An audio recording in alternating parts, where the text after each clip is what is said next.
I was 22 when I first saw her. She worked the front desk at a co-working space where my friend rented a pod. I was a waiter back then, pulling doubles at a mid-range Italian place that smelled like burnt garlic and mop water. I was tired all the time, always sweaty, always undertipped. She was different, hair tied up in a messy bun, tapping away at the keyboard like she had somewhere better to be, but not in a rude way, just like she was always chasing something faster than the rest of us. When she looked up and smiled at me, I swear my legs went loose. I knew right then I was in trouble. Her name was Nina. At first, I found reasons to stop by the co-working place when I wasn't working, to visit my friend, which really meant loitering by the front desk trying to make her laugh. She always laughed, even at my dumbest jokes. We started talking more, then texting, then seeing each other after her shifts. By fall, we were official. That's what we told people. I was still waiting tables, trying to figure out what I wanted to do. She was good at her job, but she said it felt like a stepping stone. She wanted to be a fitness trainer, help people, move, sweat. She liked feeling alive. We moved in together after 9 months. It felt fast, but also it didn't. Things just flowed with her, like gravity or a tide pulling in. I started hopping jobs, tried retail, warehouse work, a little delivery gig on the side. I wasn't lazy. I just didn't want to be stuck like my dad. 40 years in a hardware store, same apron, same jokes, same stale smell. She pushed me to find something better. "You're smart," she'd say. "Don't waste that." I listened, took some online courses, thought about tech stuff, maybe coding, maybe sales, whatever would get us out of the paycheck to paycheck loop. Nina, meanwhile, landed a job at a small gym, then got certified. Overnight, it felt like she'd found her thing. She had this glow after work, sweaty, sore, but buzzing. She'd show me texts from clients saying how she helped them walk again, or feel strong, or lose the weight they'd been carrying since high school. I was proud of her. I told her that a lot. We had 3 good years. Not perfect, but good. We argued sometimes, money, chores, late nights. But we always made up. At least I thought we did. One night she came home quiet, not mad, not sad, just gone. Like her voice had moved out without telling her face. I asked what was wrong. She said nothing. I asked again. Nothing. I made dinner. She barely ate. We went to bed. She turned away. This kept up for weeks. Then one morning she was just gone. Left a note that said, "I need time." No fight, no blow up, no explanation, just gone. I called. No answer. I texted. Nothing. I even stopped by her sister's place. She wasn't there. I didn't know what I'd done. I didn't know if I should be mad or patient, hurt or hopeful. For 3 months I drifted. Then one night a buddy of mine, Troy, called and asked if I was sitting down. He told me Nina was living with someone. He told me it was him. And that's when the bottom dropped out.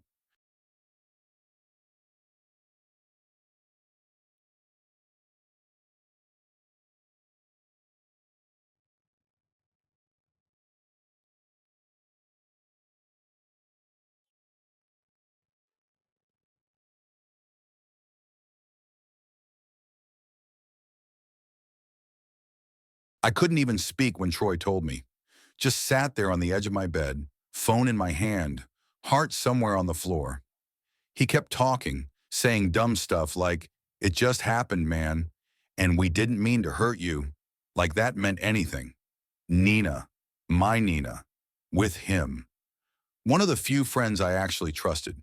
The guy I drank beers with, watched football with, crashed on the couch with after too many late nights. He knew everything, knew how hard I worked to keep us steady, how much I loved her, and he took her anyway. I hung up without saying goodbye, didn't sleep that night, just stared at the ceiling, replaying every memory, every moment, trying to find the part where things started to rot. I must have missed it, or maybe I didn't want to see it. A few days later, I saw them. At the farmer's market of all places. He was carrying 2 coffees. She was laughing at something he said, laughing in that way that used to be mine. I stood there like a statue until they noticed me. She froze. He looked away. I didn't say a word. I just walked past like I didn't recognize either of them. But inside, I felt like my ribs had collapsed inward. I went through the motions for a while after that. Showed up to work, paid rent, ate when I remembered. But I wasn't really there. People noticed. My manager cut my hours. My mom left voicemails I didn't return. Even the neighbor's dog stopped barking at me. I drank more than I should have. Smoked again after almost a year off. Stayed up watching dumb shows until sunrise. Anything to keep from thinking too much. I kept wondering, was it me? Did I stop trying? Did I stop being enough? One night I found an old photo of us, taken at some cheap beach motel. Sand still in our hair, sunburnt cheeks, stupid smiles. We looked young, happy, real. I sat there staring at it, trying to remember how it felt. And for the first time I let myself cry. Not a few tears, full-on sobbing, gasping, broken noise in a silent room. I don't know how long it lasted, but when it was over, I felt lighter. Still empty, still pissed off, but lighter. That was the first night I slept through till morning. I wish I could say it got better fast after that. It didn't. But that was the start. And sometimes that's enough.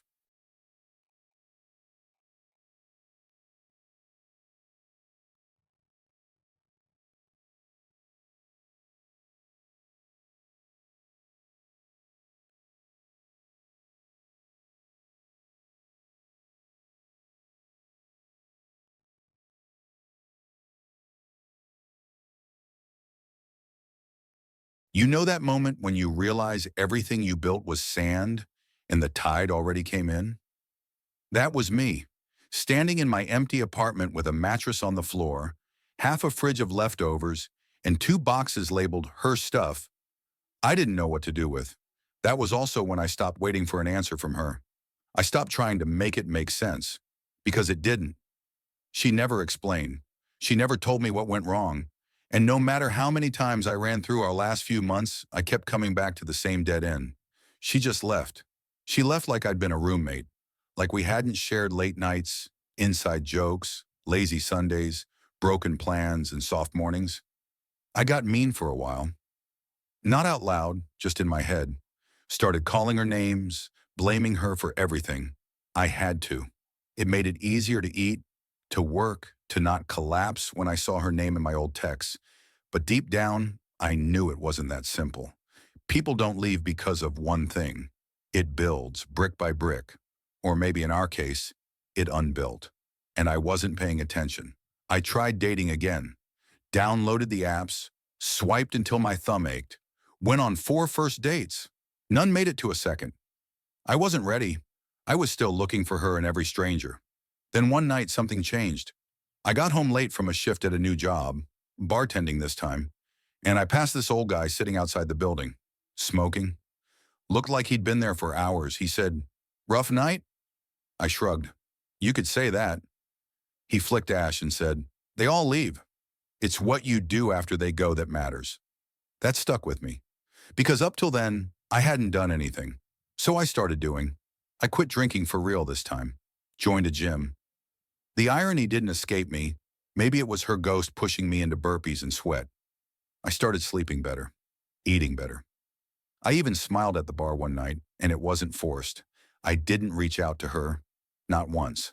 Not even when I heard they'd moved into a new place together. Not even when a mutual friend said, "She talks about you sometimes." I didn't want to know what she said. I wasn't ready to forgive her yet, but I was starting to forgive myself for missing the signs, for not being perfect, for still aching sometimes. The healing didn't happen all at once. It came like rain in dry dirt, slow, but enough to make something grow.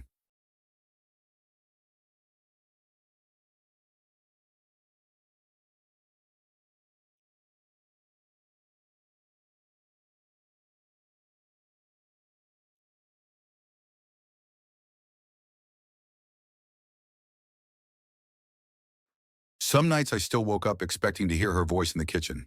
It was muscle memory, I guess. You live with someone long enough, and their absence becomes a sound of its own. Troy and Nina were still together. I didn't check, but people told me. quietly, like it was bad news I hadn't asked for. I pretended it didn't matter. I even got good at lying about it. I'm over it, I'd say. It is what it is. But truth is, I wasn't angry anymore. I was just tired. One night I bumped into Troy at a bar. It was bound to happen.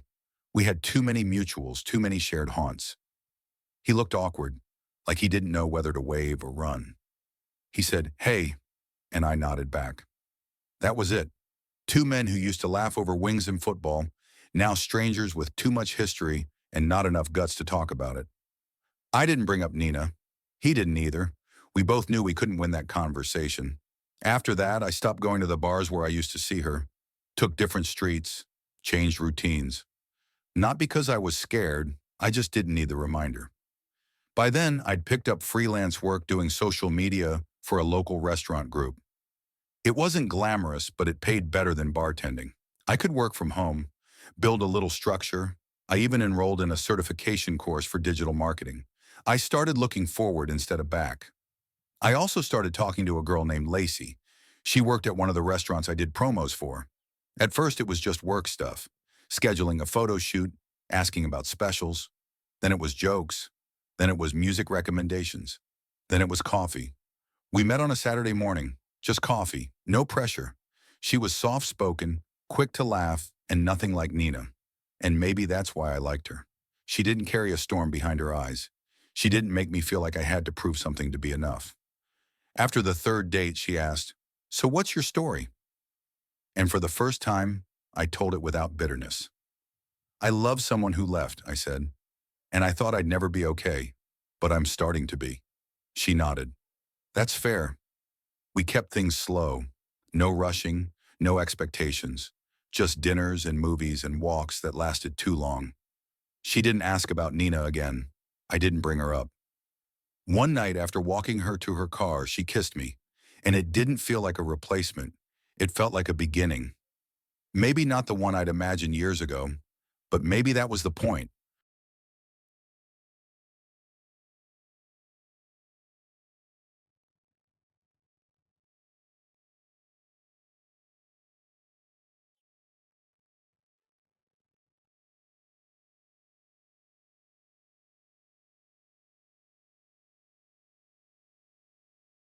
By the time winter rolled in, I barely recognized my old life. The version of me that stayed up drunk on regrets felt like some guy I used to know. Some guy I might nod at on the street, but wouldn't invite in. Lacy and I weren't official. We didn't use labels. But she came over on Fridays, brought soup when I had a cold, and left her toothbrush without making a big deal out of it. She didn't ask me to be more than I was, and I didn't pretend to be more than I could give. We made sense. One Sunday, I ran into Nina's sister at a grocery store. We hadn't spoken since the breakup. She hugged me. I didn't expect that. She said, "She regrets how it went down." I just nodded, didn't ask for more. "She thought you'd hate her." I said, "I did." For a while. Then I paid for my groceries and walked out into the cold. I didn't feel angry. I didn't feel sad. I just felt done. Closure isn't a conversation. It's a quiet moment in a frozen parking lot when you realize the weight you carried for years isn't there anymore. A few weeks later, Nina emailed me. Just a short message. "I'm sorry for everything. I hope you're okay." I didn't reply. Not out of spite. Not even to keep the last word. I just didn't need anything from her anymore. I was okay, and that was enough. Work picked up. I got offered a full-time role managing digital campaigns. Decent pay, health benefits, a desk that didn't wobble. I said yes. Lacy came with me to the office holiday party. She wore a green dress, drank a little too much wine, and beat my boss at trivia. On the way home, she looked at me and said, "You seem happy." And I said, "I think I am." It felt strange at first to say that out loud, like wearing a coat I hadn't earned. But I kept it on, and it fit better each day. That winter, I took Lacy to the same beach motel Nina and I once stayed at. Not as a replacement, just because it was cheap and we both needed a break. We walked along the shore, cold sand in our shoes, fingers tangled. She looked at me and said, "You're quiet tonight." And I said, "I'm just thinking how lucky I am." Because I was. Not because everything turned out perfect, but because I made it through the part that nearly broke me, and I found something good on the other side.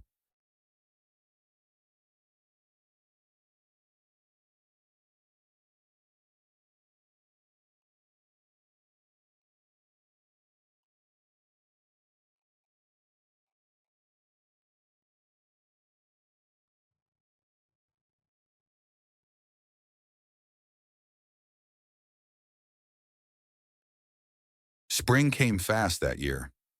I remember because the trees outside my apartment all bloomed at once, like they were trying to prove something. I hadn't noticed them much before. That's the thing about healing. You start noticing things you used to walk right past. Lacy moved in around March. There was no big conversation, just her stuff gradually filling up drawers and shelves until one day we both realized it didn't make sense for her to keep paying rent elsewhere. We kept it simple. No dramatic declarations, just shared space, shared food, shared quiet evenings. It was easy in a way that didn't make me nervous.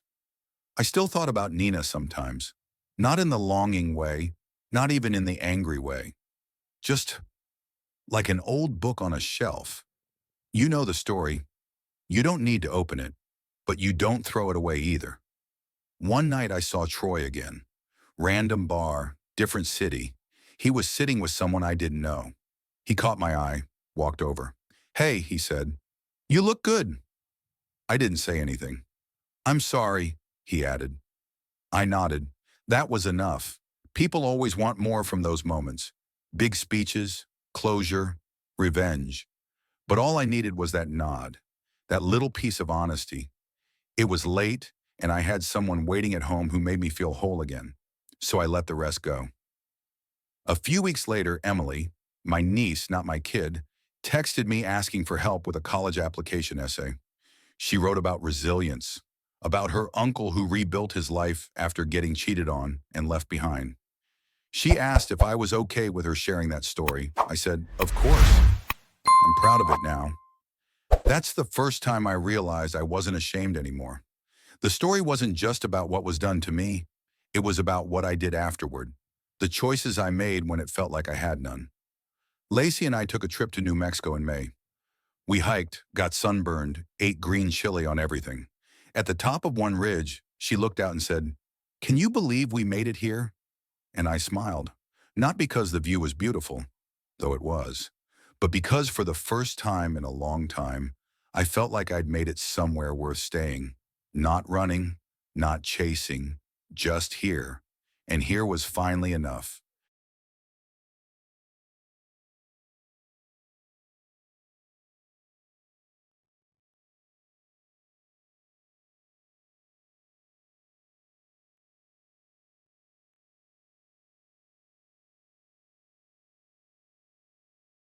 Funny how life doesn't give you the closure you expect.